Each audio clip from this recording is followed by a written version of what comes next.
اس کا ذکر کرنے کے لیے آپ بیٹھے ہوئے ہیں، جو جوانوں کے سردار ہے جنت کے، جو جنت کے جوانوں کا سردار ہے، اس کا ذکر کرنے کے بیٹھے ہیں کہ جس کا نانا رحمت للعالمین ہو اور جس کا بابا ساقی کوثر ہو، اس کا ذکر کرنے کے لیے بیٹھے ہیں آپ۔ خوش نصیب آپ ہیں کہ ذکر حسین کرنے کے لیے بیٹھے ہوئے ہیں۔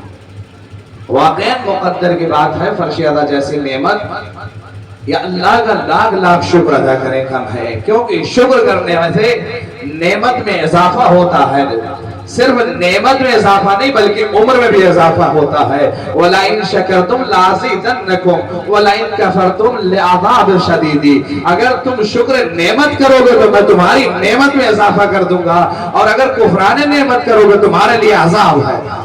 تو شکر نعمت کرو۔ شکر نعمت کرنے سے اچھا کیا ہوتا ہے؟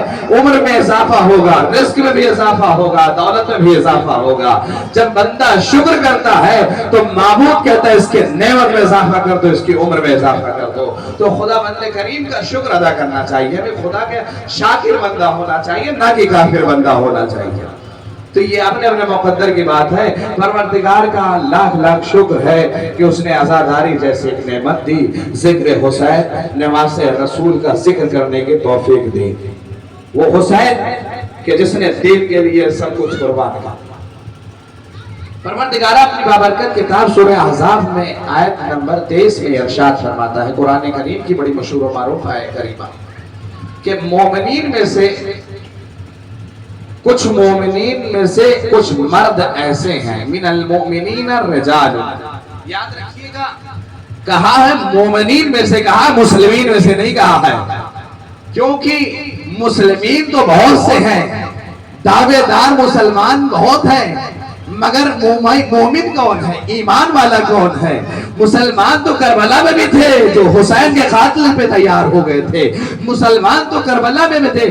آج کے زمانے میں اٹھا کے دیکھیے کتنے مسلمان ہیں، کون مظلوم کے ساتھ کھڑا ہے، کہاں پر ظلم ہو رہا ہے، کتنے مسلمان ہیں، سب تو دعوے دار ہیں کہ ہم مسلمان ہیں، ہم مسلمان ہیں، مگر آئیں دیکھتے ہیں کون مسلمان حقیقی مسلمان ہے۔ دعویٰ مسلمان کا کر لینا کم نہیں ہے، مسلمان کا دعویٰ کرنا بڑا آسان ہے، مگر اس پر عمل کر لینا بڑا سخت مرحلہ ہے۔ لیکن آپ دیکھیں اٹھا کے کون مسلمان ہے اور کون مومن ہے۔ آپ دنیا میں اٹھا کے دیکھیے کتنے ملک ایسے ہیں کہ کتنے مسلمان تو ہیں مگر ایمان کی طاقت نہیں ان کے اندر۔ کیوں؟ یہ ظلم کے خلاف نہیں ہے۔ امام حسین نے پیغام دیا، جہاں کہیں بھی ظلم ہو اس کے سامنے جا کے کھڑے ہو جانا۔ یہ مت دیکھنا تعداد ہماری کم ہے، یہ مت سوچنا ہماری تعداد، کیونکہ ایمان کی طاقت سب سے بڑی طاقت ہوتی ہے۔